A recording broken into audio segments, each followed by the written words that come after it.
VP Inday, in as far as a positive development is concerned, yung results sa dalawang survey Pulse Asia and SWS, talagang nakikita na yung trust and confidence and your ability to lead in as far as being the Vice President of the Republic of the Philippines is concerned has resonated to the millions of Filipinos. How do you feel, ma'am, na steadfast, steady, strong pa din ang suporta sa iyo ng mga Pilipino in comparison to what is alleged by some?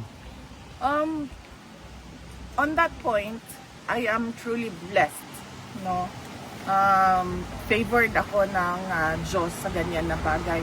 Hindi ako makapag-explain sa mga surveys dahil hindi ko naman alam paano yan ginawa o kung sino ang nagpagawa niyan. Pero lagi lang talaga ang sinasabi ko kapag merong survey na lumalabas ay nagpapasalamat ako sa patuloy na pagtitiwala ng ating mga kababayan sa akin, sa aking mga kasamahan sa OVP at syempre sa aming opisina. VP Inday,